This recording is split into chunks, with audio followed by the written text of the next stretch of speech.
Hello and welcome to our second episode of the First Class Lacrosse podcast. My name is Stephen Rafis, and today I will be joined by my co-host, Deemer Class.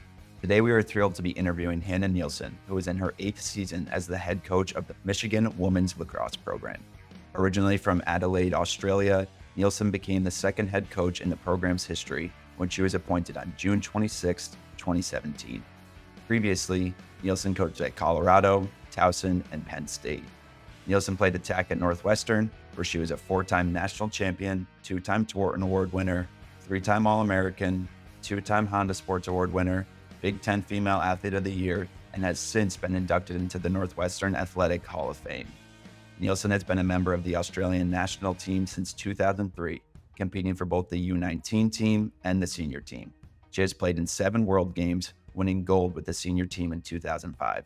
Coach Nielsen, welcome to the podcast. We're fired up to have you. It's been fun getting to know you over the years. You've become a great friend. And I did have a quick story that I wanted to tee this Uh-oh. up with. I remember, a lot of stories to choose from, but the first time I met you, to give our listeners some context, was I think it was one of the fall recruiting tournaments, but really spent time at President's Cup. My first year when I was at USC, and my sister Ava had just committed. So you, Adam, Anna kind of had that bond and immediate connection. But when we were going through the notes and thinking about all your accolades as a player, I mean, I think we always talk about, like, if social media was a bigger thing, back when you played, like, it's amazing what you've done. But I got a first glimpse at it when at that tournament, I believe there was that scrimmage between the WPLL All-Stars, which you played for, and then Team USA. And, I'm not just saying this, I did think you were the best player on the field, and you dominated. And I just remember being like, holy crap, like, that's gonna be my sister's coach, one, and two, like, you were amazing. So it's really cool to be able to chop it up today with you on the podcast. Well, thanks. Well, thanks for that, and I remember that game, that was fun, I think, you get better with age. I thought I was peaking in my 20s, and then I thought I was peaking in my, early 30s, and I'm still, still playing pretty well, but I appreciate that. It's fun to play and get out on the field whenever I can. Yeah, it's awesome. Do you ever suit up with the team? Oh, yeah. Um, yeah, plenty, and that's I mean, we'll probably get into it, but that's one of my favorite ways to teach and to show them. I think it gives me some street cred too. They if they can't get a concept and I just jump in and show them, they're like, "Okay, it is possible." So, um, it's I love to have a stick in my hand, and I think the girls like it too. Was doing agilities with them yesterday, so, whenever I can, I'm out there as much as possible. Yeah, I gotta say, the first time I met you was last year at last summer at Best in Class, and prior to the event starting, we had a positional where all the college coaches were coaching different sessions in different groups. And your group, you were showing off some impressive dodging techniques, and I think you were the most active coach for sure. Very impressive to see, and fun to watch. Yeah, thanks. I have an issue turning it off, whether it's at practice, whether it's our camps, your camps, you guys are, having me there, inviting me there. I wanna make sure we show the kids, but I really can't turn it off, and when I get out on the field, I love it, and I love the game, love to teach, love to play, um, so I've still got that passion for it with everything I do. Well, before today we're excited to really learn about your background and your mentors and people that have really influenced that love for the game that you talk about. But before we get into that, we do have a question from one of the members of our community that we just wanted to kick things off with. Chris Hess, from our Circle community, which, and I know you're active in checking some things out. But I know this is more generally speaking when it comes to recruiting, but he had a question on, just best ways for players to get recruited and balance between club events, school ID camps, third party showcases. How, do you or generally should people be thinking about those? Yeah, it's a great question. I think the market's really saturated at the moment. There's so much to choose from. If you wanted to in a summer, you could probably find an event any day of the week in June and July to go to. And I think it's in all honesty, I think it's a little bit of overkill and it's getting a little bit out of control. But I do also know the pressure of wanting to be recruited and feeling like you want to be seen. In my opinion, a couple of events where, like yours, like best in class, and there's a couple others that, where other coaches are going to be, where it's not just one. And I think do your research on what are good events. Some events you go to and you spend minimal time with coaches because it's so quick. And do you want to learn? I think that's the other thing. Sometimes I go to showcases and yeah, there's a bunch of playing, but I think the learning is going away, which is disappointing. The teaching of the game, which is so important. Again, I'm sure we'll get into that. I don't want to get off topic, but a couple of events where, multiple coaches are going to be at that you're interested in. Of course, your games with your club team are really important to play in those. And I think, picking a bunch of schools that, we have players that because they came to camp, they realized, whoa, this is where Michigan is, or this is how easy it is to get to from the East Coast. And I'm sure that same to be said for lots of programs. But picking a few different schools where you can get to their campuses, whether it's in the winter, in the season, in the fall, try and spread it out. But getting to campuses and seeing how your coaches that you might play for actually coach. Do they coach? Do they just stand there? Do you like that? Are they on the field, like I am? Do you like that? Does it scare you off? I think there's the people that you're interacting with, the kids that are already committed to that program. Do you vibe with them? Are they your kind of people? So I think that's really, really important and a part that is maybe being missed at the moment with all these other showcases. So I think getting onto campuses is really important, but kind of diversifying a little bit. And then my last point would be take time off. Don't do something every single day. Um, find time to be a kid, go to the beach, play spike ball, go, do stuff with your friends that's non-lacrosse related so you're rejuvenated because otherwise you're going to hit the end of June and you're going to be completely burned out. And in July, you're not going to be showcasing the best version of yourself. So, finding the balance, I think is really important. People talk about that balance, and I feel like sometimes people get frustrated in talking about that because, like, everyone says that, but then actually doing it and executing it is really difficult. But, I always think about when Jerry Byrne at Harvard had said at one of our parent panels, mom and dad are like the stewards and stewardesses of their child's journey. So, because each journey is so individualized, you do have to really try to think about what's best for your son and daughter and make some of those important decisions. You touched on the fact of kind of how there's an event or something you could find all of June, all of July. There's time to slow down. That kind of brings us to our second viewer question, which is surrounding multi-sport athletes. And last week, Deemer and Matt interviewed Coach Dynasty from Duke, and he was just talking about if you look at all the past men's tour and winners, for the most part, they were all multi-sport athletes. He loves recruiting multi-sport athletes. Just wanted to get your take on that, as we're seeing a lot of kids turning to specializing in lacrosse. They're playing all the time. They're playing club all year round, going to every showcase they can. So just want to hear your thoughts there.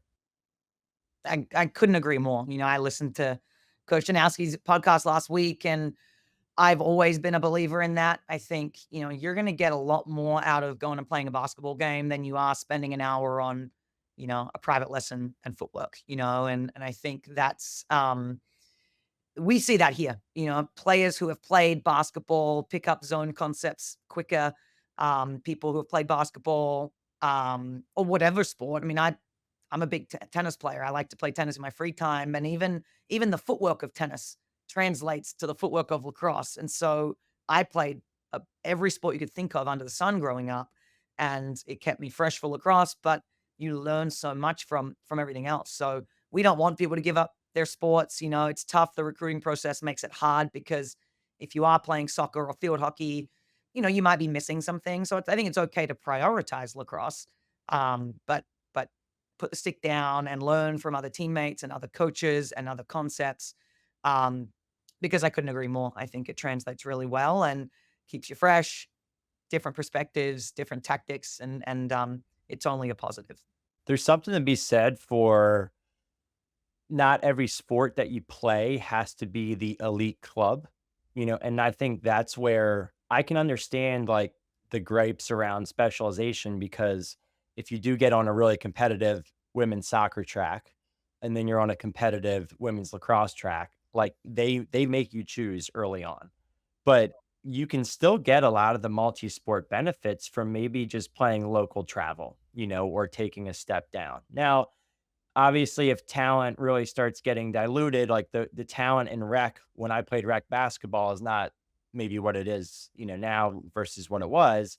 So again, I think every situation's different. Everyone has to assess those situations in their areas, but you can still get a lot of that multi-sport benefit from playing pickup basketball, and look, there's always a counter to these points, but you can still get that multi-sport benefit without, paying all this money to travel and do all the elite club that now you're doing stuff every weekend of the year.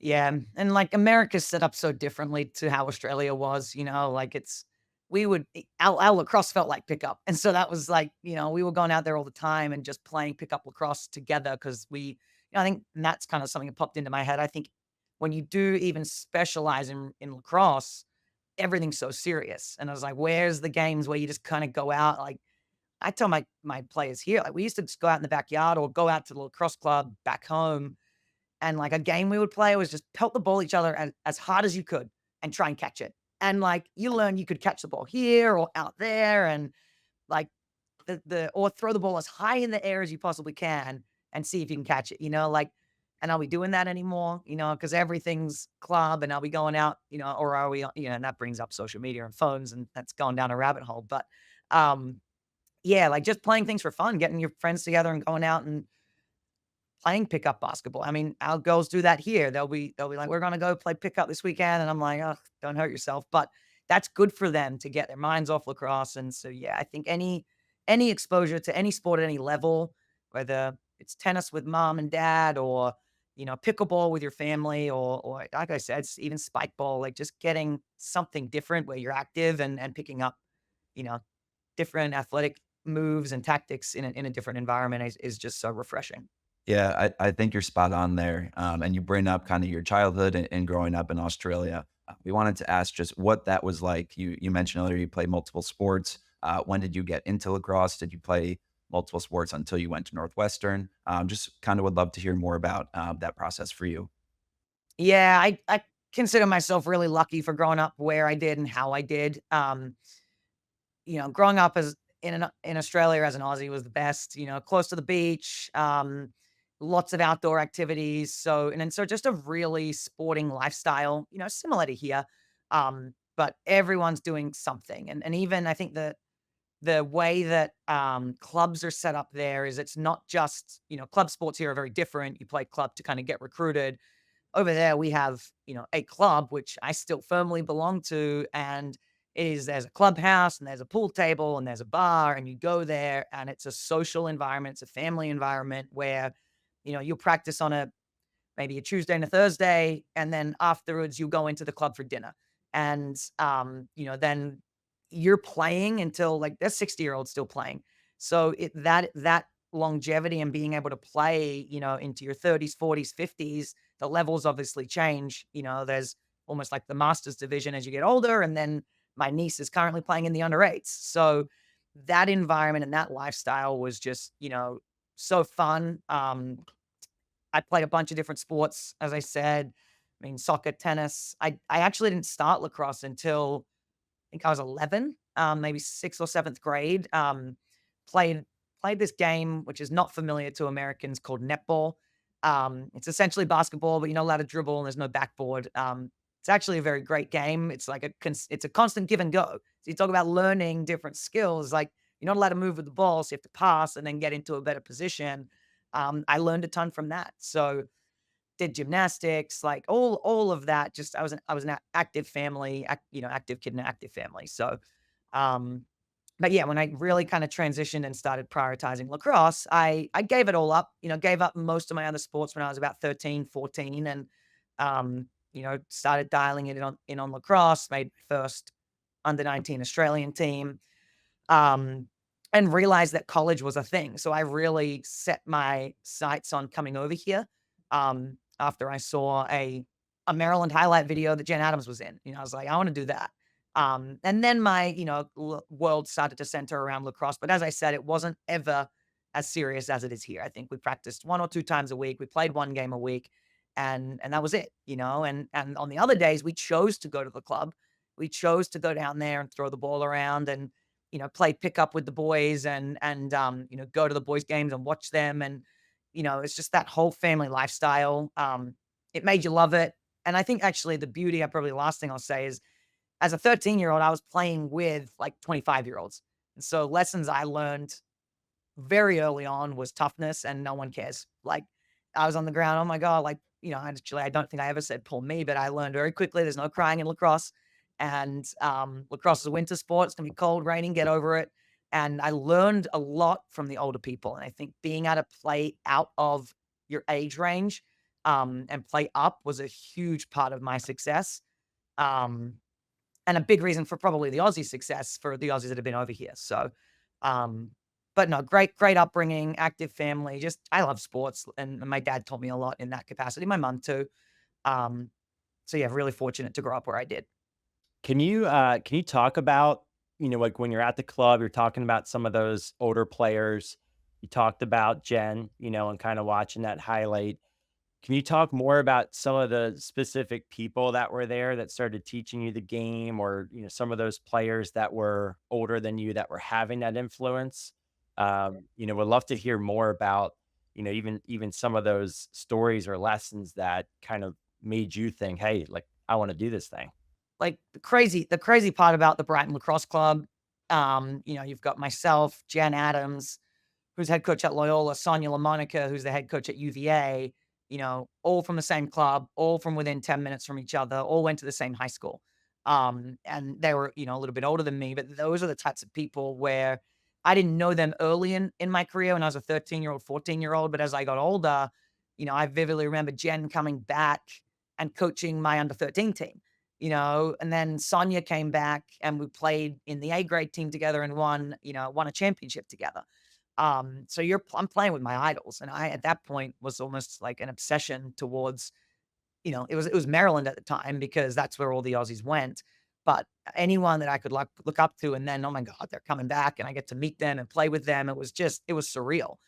Um, a couple of specific people, both in my club and not in my club. Trish Adams is a big one, is actually Jen's sister. She's coached the Australian national team for a lot of years now. And I think from her, just, she was the one who taught me to play the game. And I think as an under 13 player, taught me X's and O's, taught me game strategy, what to do when you've got your goal up and it's tied, don't shoot, like little tidbits that I picked up from her along the way. I mean, one of the simplest things we did as a under 13 was like we had to go out in the field and draw the 8 meter and like learn the rules and like truly learn. And that's something here that even I don't think every college player on my team knows the rules of the game. And learned just like the game of lacrosse, not just how to beat somebody 1v1. And I remember that to this day. It was like homework. We had to take it home, draw an 8 meter. I was like, this is so hard. I don't know what all these hash marks mean, but that's has stuck with me. Um, Another one, um, and she's not a name that anyone will recognize, but a woman named Kylie Taylor was my assistant coach on the 2005 World Cup team. And you talk about toughness and discipline. Like I was a 17-year-old on that team.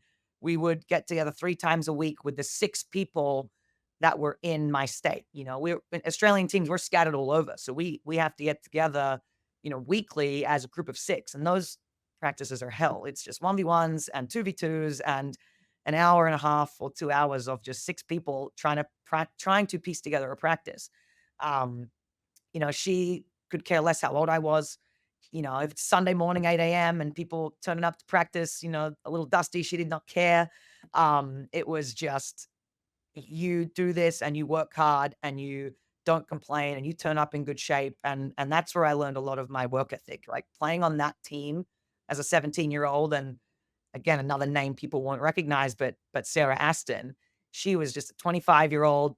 Again, she was the one who said, there's no, with a smile on her face. There's no crying in lacrosse, sunshine. And it was just like, all right, this is what I'm in. I'm playing with the seniors. It's time to grow up. And that for me was instrumental in how I just play and how I kind of live my life and probably how I coach too. Um, you know, probably the one, and then another huge one is Susafanis, and I think a lot of people have heard about her. The late Susafana, she you know, passed suddenly in 2020, and she was another very instrumental figure in the Australian lacrosse scene, impacted a lot of people, was a coach of mine a couple of times, and just from a culture perspective, um, learned the most probably from her and Trish than anyone else. Just of how to treat people, how to get the most out of people, how to push yourself, how to build team and build culture and what's important. One of her classic one-liners again in the '05 World Cup where we were as attackers feeling a little sorry for ourselves at one point in time. It was the plays don't suck, you do. And that was another. And I'd say that maybe not to my girls, but just we were like, this isn't working. And she's like, yeah, because you're not letting it work. And just like culture to her was number one. And obviously it was a tragedy. And she's I still have a note card on my desk of a card she wrote me one day, but she led with care for her people and yeah, sort of all those figures. And there's so many more that I haven't named, but yeah, getting to interact with those people in that environment back home was really special.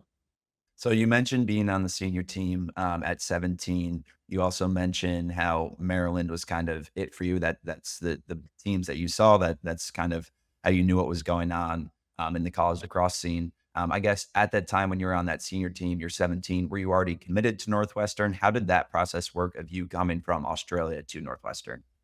Yeah, so word of mouth. So Forbes had been to Maryland, Trish had been to Maryland, Jen, Courtney Hobbs, Sonia, and so it was almost like who's the next Aussie, coming to Maryland, and that's what I wanted to do. Um, so it was a little bit of word of mouth, and the Aussies that had come over here had really done well for themselves. So I think other coaches that were interested had started to look, to are there any more Australians, up and coming? So at the time, the World Cup for that Australian team really worked out to be a really good time for me. It was the summer of 2005 where it allowed me to come over and take some official visits. And Northwestern had reached out, and a handful of other schools. Jen and Kathy had just transitioned from Maryland to Denver, so they were now the head coaches at Denver, and so Denver was an interesting school for me um, as well as Northwestern, as well as Maryland. So I got to visit a bunch of different schools. Actually, the story back in the day was Kelly Amonte was playing on that U.S. team, and so I was playing against her. So she was getting a firsthand look at what kind of player I was, and um, I think they already knew they were interested, but it was really good to sort of have some conversations with her there and her to see me and for me to showcase to other schools as well. So World Cup ends, we win, took like 3 official visits, and honestly, through that process, I think if I hadn't got to do that, then I maybe would have ended up at Maryland, which I'm sure would have been a great experience. But I think because I got to take visits, it opened my eyes up. And as it turned out, it was deciding between Northwestern and Denver. And and for lots of different reasons, it was something different. I really felt a pull to do something different to what everyone else had done. Northwestern had just won their first championship, and I could see the trajectory they were, potentially heading on. They did a great job in the recruiting process, and Maryland was sort of in their era of, um, you know, the in between all the championships and then the next championship phase. So there's a lot of different factors that kind of pulled at it, but ultimately decided, to go to Northwestern and worked out really well and had a great experience. Anna, can I ask, and I do want to give them a shout out. I met your parents at one of the tailgates this spring. They're wonderful people. Were they going on those visits? And how did they help you decide or maybe arrive at that decision to do something a little different or maybe follow your gut? Like how did they help you through that process? My parents got to come with me to Northwestern, and then mom had to get back for work. I think my dad and I stayed in the country. Um, he stayed somewhere else. I flew back to the East Coast by myself and stayed with Sonia And her and I actually went out to Denver together because they were interviewing her to be an assistant coach. So my parents didn't come on that one. So the only one they really saw in depth was Northwestern. And they were very impressed. I think they'd been to Maryland, they'd met those coaches, and they didn't know much about Denver. But I think when it came down to it, they knew I wanted to come over here. I think they were looking back, probably, I don't want to say not thrilled, but like a little bit like, oh my God, you're 18 years old and you're moving to another country. So I think, they were very supportive, but they really let me make my own decision. And, I we talked a little bit. I think when it came down to it, I was just doing a lot of internal thinking. And I think they came home one day and I was like, I'm going to go to Northwestern. And they were like, okay. They're like, why? I'm like, XYZ. And they probably asked a couple, probing questions, but they were like, great, we support you. And, they were going to support anything at the time. I think, again, being removed from the whole American scene, they were just like, any college is exactly the same. I think they saw America as America, and they probably wanted Denver because it's a couple hours closer. But, they were supportive in whatever I did, and have been ever since, even though it, is difficult at times to be so far away. I'm interested in that too. And I would kind of compare to how my parents were. Like both my parents did not play college sports. And I just remember from a very early age, they really didn't care what I did. They just cared that whatever I did do was 100% effort and having a great attitude and trying your best to like finish what you start. And I feel like beyond that, everything was gravy. And I just look back and I'm just very appreciative of that because I think that I put so much pressure on myself, but they weren't adding to the pressure. If anything, they were just trying to alleviate some of it. And I just think that it's something that, again, I'm not a parent right now, but I just know that for me, that was extremely helpful going through such a pressurized environment, growing up in an area that everyone was so focused on trying to play college sports. And it's just something to think about because already, players, when you start thinking about college, it just becomes very pressurized. Like, growing up where we did, like coming over here was a novelty. It wasn't an expectation, like this was, well, I'm one of the 0.000 percentile that comes to America to play college sports. It's just it's just not a thing.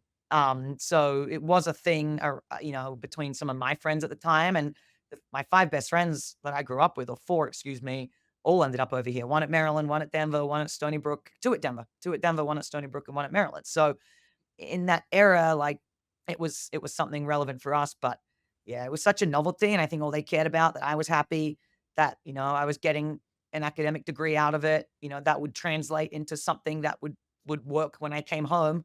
Well, that kind of, didn't really happen, but that would set me up for success. And I think, it did that. So you end up getting to Northwestern, as we listed at the start in your bio, four-time national champion, two-time tour and winner, among many other accolades, one of the most decorated college careers of all time. Could you just walk us through, and I know it's kind of a loaded question, but what was that process like at Northwestern, right? What made you so successful? What made the team so successful? Such a storied time, and I know Northwestern is still a great team today, but that run really hasn't been matched by many. So what was that like? Yeah, it's kind of crazy to think about now as a coach. You're like how hard it is. As a player, it was just became an expectation, not in a bad way, but just as like, oh yeah, okay, cool, we won. All right, on to the next year, we're gonna win again. And it just was like it was like clockwork. And truly, and then you become a coach and you're like, oh my God, that must have been really hard to do. Because it is. It's hard to win, no matter if you've won one before, you've won five, or every year's different. I came into a really good culture. First and foremost, Kelly prioritized that, at that time. Um, the older girls were really supportive of the younger girls. There was no, again, I turned up off the plane in a pair of flip-flops in January in Chicago, had no idea what Chicago winter meant. And, the older girls had taken me to Bed Bath& and Beyond to help me figure out what the heck a dorm room means. I didn't have any sheets. I didn't have, like, I people had just given me the clothes off their backs. So it was, my head was spinning, but from like a cultural perspective, it was so welcoming. First day of practice, I wake up, I'm jet lagged, I'm like late. And one of my now best friends, Morgan Lathrop, like knocks on the door, like, hi, I'm Morgan, you're late, we gotta go. Like it was all these crazy things happening, but I never felt like homesick or out of place because of the culture. So I think that, and I'm sure every freshman felt it, how welcomed everybody felt and how much it felt like one team was hugely important. And I think now is a big, thing that we focus on. Um, there was obviously a work ethic, there was obviously, we worked hard and winning is not easy. It wasn't just, oh, we're Northwestern, we're going to win. It was like, it was preseason was tough. There were days you just didn't look forward to, but you knew like at the end of the day, it's what it took. And it wasn't always sunshine and rainbows, but like I think that she really managed, or Kelly, managed to bring people together that wanted to win. You had really competitive people. When you put offense and defense against each other, it was like you wouldn't talk to each other for hours after practice. Like it was such a competitive environment. Everyone was just had really high standards for themselves as individuals. And I think you have to go to a school like Northwestern. Um, but then like was able to blend all those personalities together. And I think from a coaching perspective, they were very innovative at the time. They were doing things that, were very new to a lot of women's lacrosse. They were running midfield lines. They were running a high pressure back of defense. That was the first of its kind that I think we'd ever seen. So, um, I can't take credit for any of that, but that, I think they were very innovative as coaches. Um, but it was, yeah, it was a mentality, I think. Um, everyone like the rule, not the rule, but like the expectation was that you give 100%, you go hard when you're at practice, whether it's 60 minutes or 2 hours or a long practice, whatever, but everyone's on board. And I think, you have to have everyone on board and committed to the ultimate goal. Otherwise, you're probably not going to get there. And yeah, I just think it was a special experience. I learned a lot, grew up a lot, and yeah, obviously winning championships was the icing on the cake. Was there any year that you felt winning the championship was particularly harder than others? Like, obviously, I think everyone talks about going back to back is really difficult. 3 in a row, Notre Dame men's has a chance to do this coming year. Like, that's extremely difficult. 4 is basically unheard of. When you think back to the mental components to expectation versus pressure you're maybe putting on yourselves, what was that like? Yeah, it's like again, probably if we were to think about it, like when you become an upperclassman, I think innately you feel a little bit more pressure and a little bit more just like love for your team. Like freshman, you're a baby, sophomore, you're a toddler, and then like your junior, you're like, oh wow, I've only got 2 years left, and I really actually am invested in this now. Like at least that's how it was for me. And a little bit more ownership is on you as an upperclassman. So I think junior year, I think a little bit of pressure started to creep in, but as I said, like we expected it, but not in a bad sense. Like, it was never like the previous 2 were never talked about. It was, "Okay, new year, new goal." Like, it wasn't like we're trying to go 3 for 3, or at that time, it would have been 4 for 4. It was just, "Here's another year. We're trying to win again." And, so I like, truly the only time I really felt nervous and pressure was senior year national championship. I was like, "Oh my god, like, this this could be a perfect season. We could win." It was like the couple of hours before the game, and I was, like, freaking out, which never happens. Um, but like I maybe the junior year one, and that was probably the toughest, and the closest we got to not winning. Um, but but no, I think there wasn't ever talk of back to back or dynasty or three-peat or anything, which I think was very deliberate by the coaches to help keep us just focused on the task at hand. So you talk about growing up playing lacrosse very seriously in Australia. You have a storied career at Northwestern. All this time, did you know that you wanted to get into coaching? And what was that process like for you leaving Northwestern, starting your coaching career? Yeah, I had no idea. I had no idea. I never, and I kind of in hindsight wish I did because I would have taken a lot more notes on, mentors in the past and head coaches. But I really fell into coaching because I just didn't want to go home yet, and I, again, looking to the people who had done it before me, Jen and Sonia were over here coaching. And I was like, cool, that seems like something I can do. Um, and, I do like my parents were both teachers, and I really, my degree at Northwestern wasn't a teaching degree, but there was a lot of elements of, education to it. It was in the school of education, a lot of psychology, learning about human development. And so I think teaching for me comes naturally. I really like to teach. That's kind of how my brain is wired. Um, so and again, going all the way back to when you live in Australia, like there's not enough people to coach. So when I was 15, I was coaching the under eights. When I was 13, I was umpiring games and coaching, the people below me. So I had experience with coaching. So I knew I'd be decent at it, obviously my skill set as well. Um, so I really just fell into it. A really great opportunity came up at Penn State for me to sort of get my feet wet, in like a non-committal way, just worked there for a season and just learned, wow, what goes into college coaching. Got to look behind the curtain. And as a player, you think, your coaches just turn up to practice. And I learned there's a whole lot more that goes into this. Um, so got my feet wet, then actually got an opportunity um, to coach at Towson with Sonia, which was great. It almost felt like I was coming home, like working with an Aussie, being around Aussies was just great, and learning from her and Mike and the longtime assistant Katie Doolittle at the time. And again, I still wasn't like passionate about coaching. It was a job, and it allowed me to keep a stick in my hand and allowed me to keep fit for the next Australian team. But I don't think I realized I was passionate about it. Um, it wasn't really until I took a break from coaching and I stopped completely that I really missed it and really actually realized, like, like, I went home, I moved home to Australia, which was much needed at the time and really a year I value a lot, but learned a lot in that year about what I need, what I wanted. And it truly wasn't until then. And so now I'm like trying to rewire all my notes in my brain of like what goes into coaching. Again, got another opportunity to come back to Northwestern um, under Kelly and coach at Northwestern for a season. And I would again, admittedly, when I applied for this job, I still didn't know that head coaching was what I wanted to do.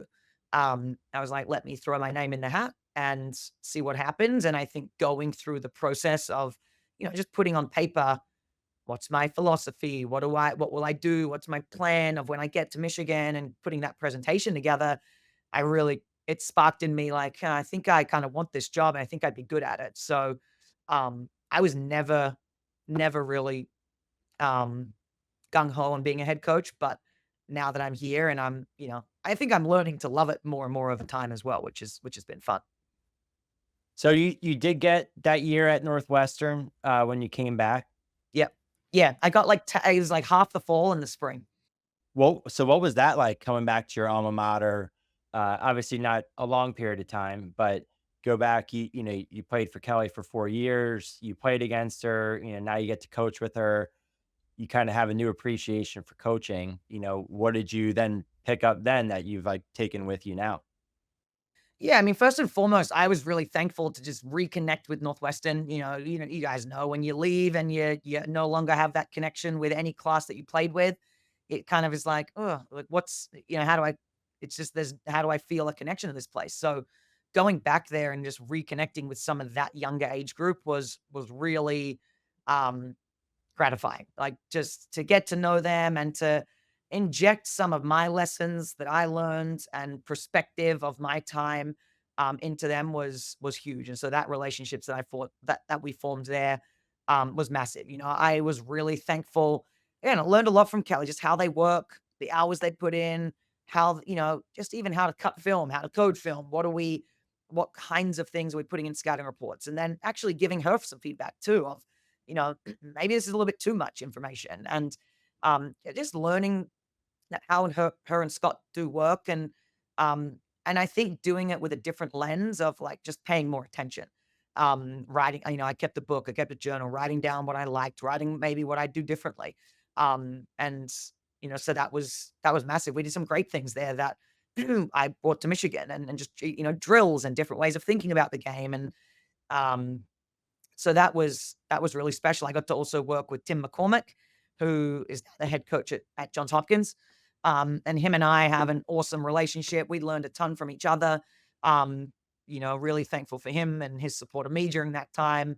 Um, but just learning workflow, even just like little things like how to best work, it sounds really silly, but like on the Google Drive together, and like introducing like different workflow ideas of how we can be more efficient in what we're doing as coaches as we go through. So just I was so happy to be back in the game, so happy to be back around, young people who care.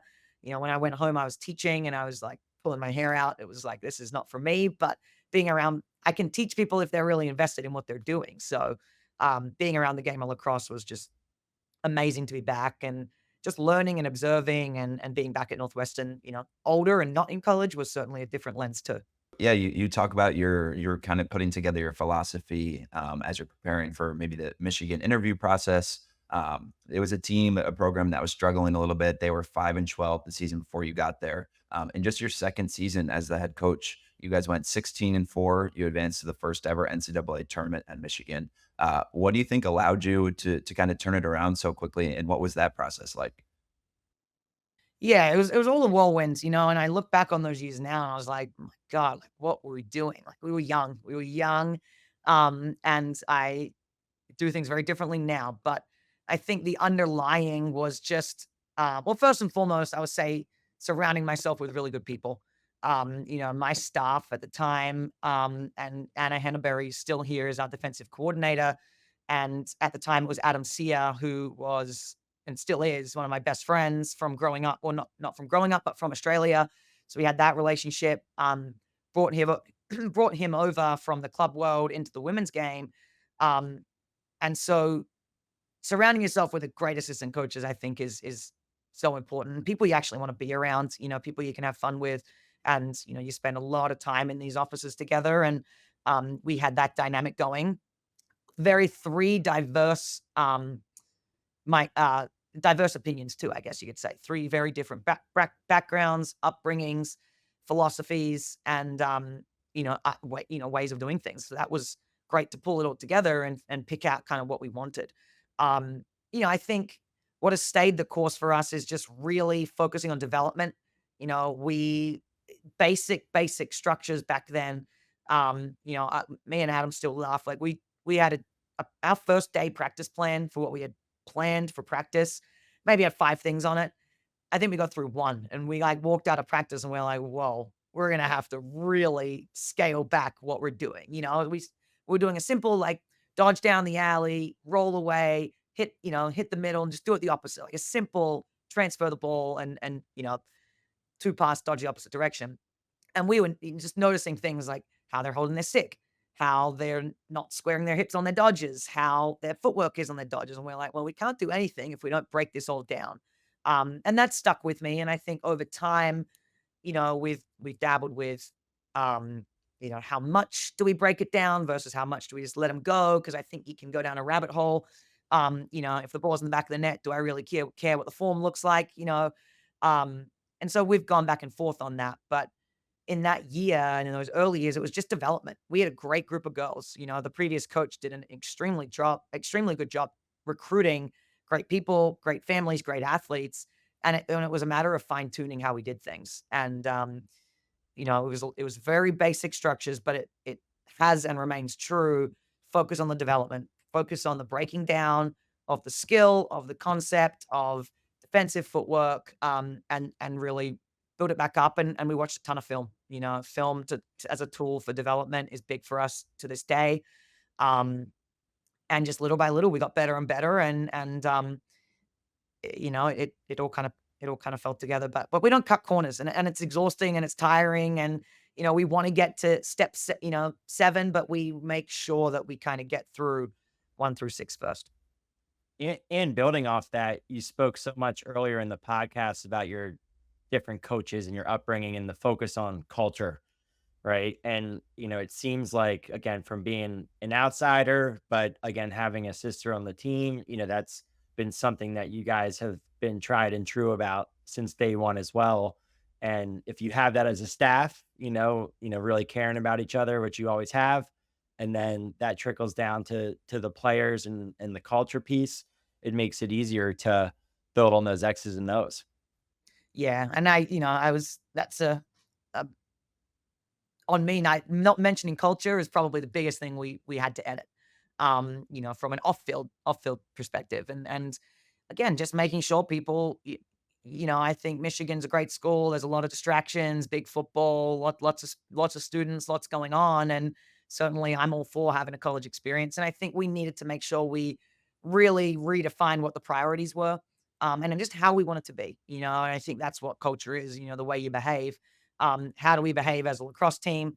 This is how it's done in the past. This is not how it's going to be done anymore. Or this is how it's done in the past, and let's keep this part of the history.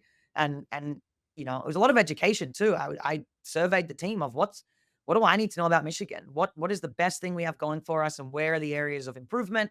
What have been your highlights in the past? Where do we need to focus as staff? And just learning about what existed. Because we didn't just come in and be like, right, we're doing things my way now. We wanted to keep the tradition of everything, but tweak and edit where needed. And you're spot on. Dima culture is my number one. It always will be. We spend a ton of time on it, um, because it doesn't matter how good you are. In my opinion, you might win one year, but it's not going to be sustained if year after year, if the culture's not in a great place.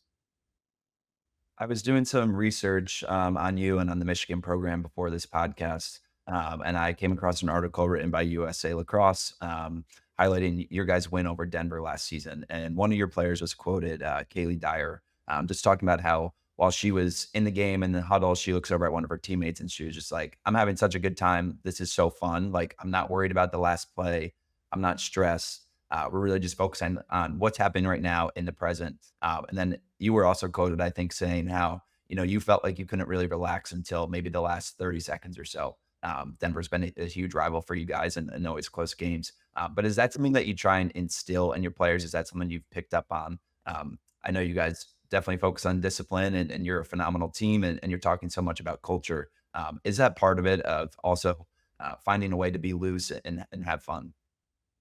Yeah, absolutely. I think playing loose, having fun, and honestly, the mindfulness piece of that too, and staying in the moment, and educating on that. But yeah, we there's times where you need to be serious. There's times I think where you can't. Well, there should be at all times you should be able to be serious and have fun. And I think as I've gotten older too, I've become a better coach and I've become better at that. And still there's days where I get worked up probably too much. I'm like, I reflect on the practice. I'm like, you know, be a little, smile maybe. But no, you have to be having fun. And I think we have learned that our team plays the best when they are loose and they're having fun. I think probably every coach realizes that. We want to be coaches that our players trust and they can come to, and they know we've got their back. And there's a portion of practice where I'm, serious, and then there's a portion of practice in the next breath where someone's cracking a joke at me or making fun of the accent or, whatever it is, trying to make me laugh. So we have a really good balance in that way. Um, and a big part of the on-field too has been, really putting effort and time into mindfulness and mindset. We've started fall really strong this year with that, of just neutral thinking, letting things go, just, one play at a time, and going through a book together that's helping with that, of just to, they're so stressed in all of their world as a college athlete. And, a drop pass isn't a reason to stress out and to, make you freeze up. So, we're looking for ways to keep them loose. But yeah, fun is, again, I'm an Aussie, right? You gotta have fun. We gotta be doing things, we gotta be serious, but there's a time and a place for everything. It's interesting to think about too. You made the point around maybe the idea around how much when players come in, you break down details. How deep do you want to break things down? Have players like unlearn and relearn. But I would argue it's just as, if not more important, to also spend so much of that time on how they're thinking about things and processing things, because what we went through 10, 15 years ago is different than what they're going through now. And how do you find that balance of meeting players where they are, understanding that, hey, just because we had success with this 10 years ago, 20 years ago, like every group's different, every kid's different, and just trying to help them navigate. Like, there's a lot of high achieving players out there that get really disappointed with themselves when they make a mistake. And how do you help them relearn how to process those is, you know, almost more impactful than, just the exact skill of, shooting or dodging. Yeah. I mean, it's huge. It's, like with every well, like where you guys went, it's you go from being your best player in high school, best athlete in high school, and best student in high school, and then you come and it's the University of Michigan academics, which is tough, and you feel like a fish out of water there, and you feel potentially like a fish out of water here, where your heads are spinning, and you're like, oh my god, I don't even know how to play this game. I don't know how to belong. I don't belong here, and that imposter syndrome starts creeping in, and we have we do sessions as team on mindset and whatnot, but we have a lot of conversation, especially with the younger players, almost bi-weekly of like, how we doing? Where's our head at? And as I said, I, we have those check-in meetings, but we also have just a really strong culture of coming in and doing extra work. So, a freshman or a senior coming in and watching half an hour of film, and you might watch 20 minutes of film and you might spend 10 minutes talking, or you might do 15 minutes of film and 15 minutes of whiteboard, and then get into another 15-minute conversation about, just to your point, how they're feeling on the field, and just to try and hear them out. Because again, I just had this conversation yesterday with somebody, but you forget all that's on their plate, and also there's probably more than what was on our plate with phones and social media and all of the comparison that goes on right now. So, trying to keep their heads steady, um, is a big part of certainly the fall, especially for some of the younger players. It seems like too, a lot of that is just trying to have perspective, and that understanding, and trying to see and feel more and more, and like empathize with what they're going through. And I'll connect this to lacrosse, because you mentioned this to me at one of I was at Michigan a couple weeks ago. We were catching up, and you made this point about watching practice from behind the cage. And I thought it was really cool, and would love to hear more about it. But you just mentioned kind of getting back there, seeing practice from a different lens, and then helping some of your attackers like see the game. And part of that is just having that perspective and then being able to address it and talk through it. Can you speak more about that and what that's kind of been, and how that's maybe been different from what you've done in the past? Yeah, I mean, it sounds so silly, and I'm like kicking myself on why it's taken me this long. But I'm a natural X attacker, and I would say our X play in the past has been good. It hasn't been great, but it's been good. Um, and there was a point last season, and I always used to stand like when you're talking about playing, fishbowl sevens. You're like, I'm standing at the top, and kind of get shouting out orders and watching the iPad, and then there was a point last season where I was like, "Okay, this is a waste of resources." Casey, who helped, assist me with the offense, you're covering the top. I'm gonna stand behind the net. It was maybe right before the playoffs started last year, and I was like, wow, this is a whole different perspective back here. Why haven't I been back here? And just the ability to get in the people's ears that are back there, hey, sneak, sneak, sneak, or, turn the corner or fade or get through, and so it starts with me, communicating with them. And then slowly the communication, you back off a little bit because they start to see it for themselves. Um, and I mean, our X play, in a couple of our early games in the tournament was was a huge reason for our success. I'm not taking any of that credit, but I'm putting that on the players. Like, but being able to stand back there and coach them from that lens. I mean, already this year I've started doing that this fall, and just watching. I mean, we did a little mini scrimmage yesterday, and primary production was coming from behind the net. And, the what we're seeing from back then now, and the tools that they're getting, and how we can talk through things, and when a play stops, they just turn around and we chat, and they go and they correct it right away. Um, yeah, it's a perspective shift of literally tilting the field, upside down, and has just been something where I think we're getting a lot out of it, um, from an offensive lens, and has been huge for me to even just build relationships with those ex players. There's 5 or 6 of them, and, in between when maybe the high reps going, we're standing back there joking around, like with us and the goalies, and we're building relationships in that setting too, which is cool. I think that there's a lot of power of like the time in between the plays, and when you're a coach, you don't often hear it, but now I'm back there and it's like a little bit of chirping, a little bit of like smack talking, and now I'm involved in that, which is which has also been fun. You talk about some of the success that you had in the tournament last year. Highlighted earlier, your second year as head coach, you took the team to the NCAA tournament. Last year was your seventh year as a head coach at Michigan. It's the 2024 season. You guys reached the NCAA quarterfinals. You were ranked inside the top five for the first time in program history. We've seen teams like Boston College really emerge here in the last, call it 10 years. Why do you feel that Michigan is next? Why are you guys next up from obviously a great academic school, a great athletic school? But why do you feel that Michigan lacrosse can be that next big time lacrosse school? Yeah, I mean, it's stayed true to what we've been doing since day one. We're developing who we have. I think we're doing things in the right way. We're still to this day hyper fixated on culture and getting and making sure this is an enjoyable experience for the athletes we bring in. I think too, as you start to win more games, people start to pay attention. And so from a recruiting lens, um, we're recruiting players, and we always have recruited great athletes, but we're recruiting players now that, um, are picking us over some of the, traditional powerhouses, and that's only gonna help. They still have to assimilate to college, and there's still that learning curve, but, with how we've developed the people ahead of them, it's, the level overall is just building and building and building. I think, I'm so lucky to work here. Selling Michigan is easy. We do from a recruiting perspective.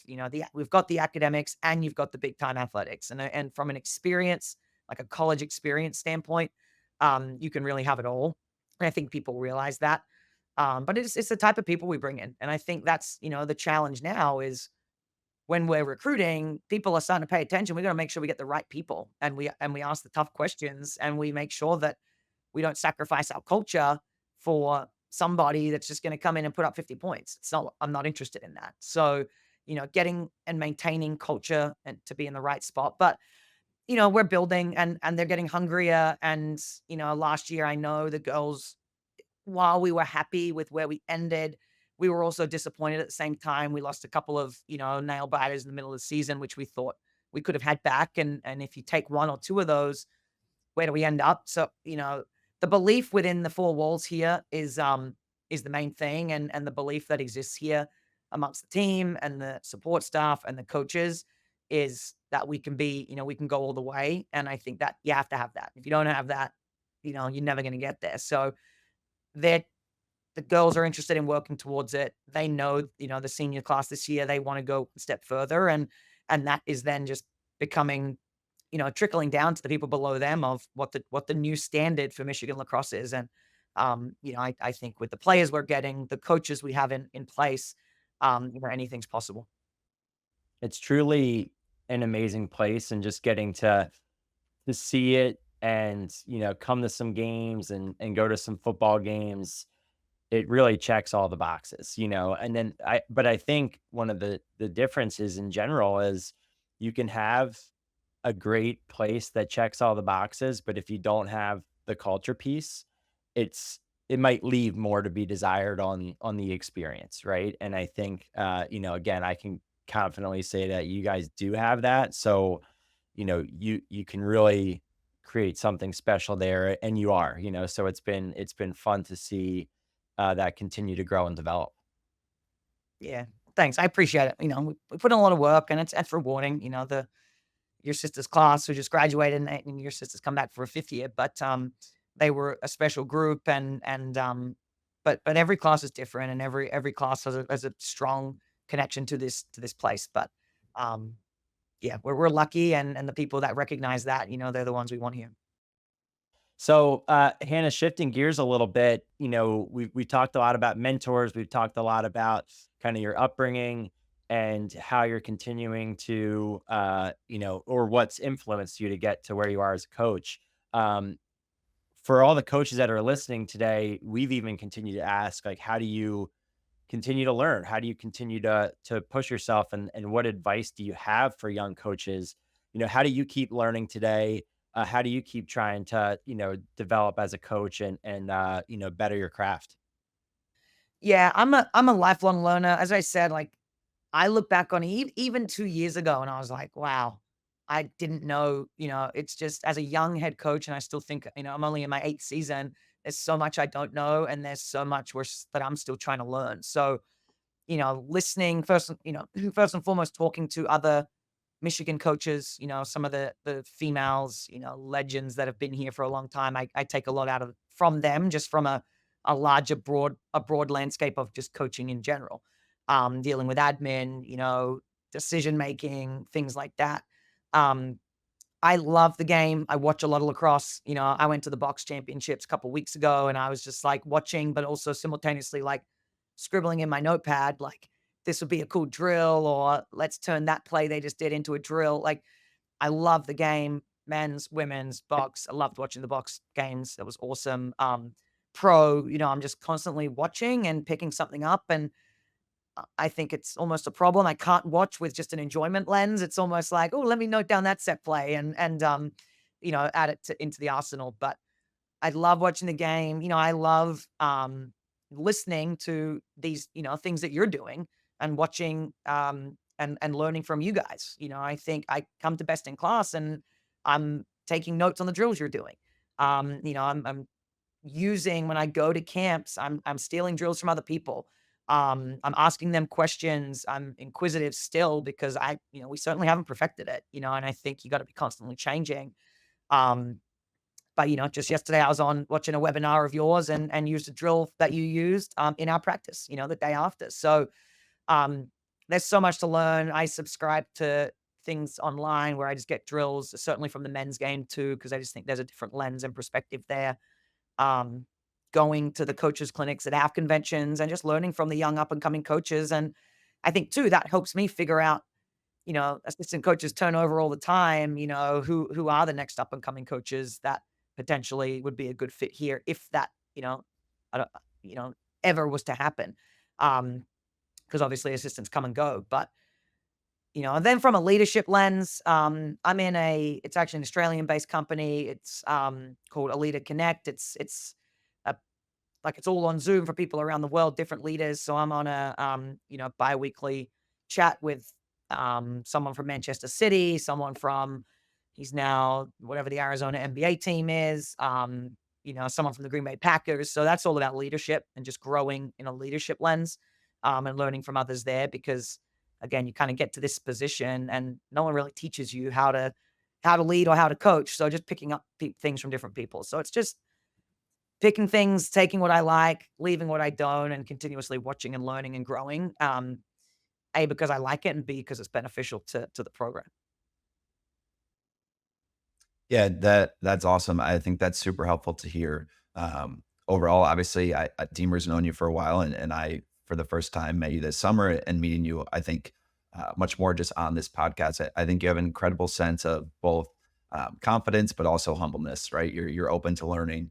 But I think what ultimately stands out the most is just your passion and love for lacrosse, which I know I really appreciate. I know Deemer does as well. I'm sure your student athletes do as well, and it's why you are where you are in your career. So I really appreciate you taking the time to kind of answer these questions really thoroughly. Come on, it was awesome to hear about your background from Australia to Northwestern, and kind of your coaching journey. So thank you so much, and we really enjoyed having you on. Yeah, my pleasure. Thanks for inviting me on. And yeah, as I said, keep it up because I'm listening and watching your guys' stuff intently and learning a lot. So I appreciate what you guys are doing.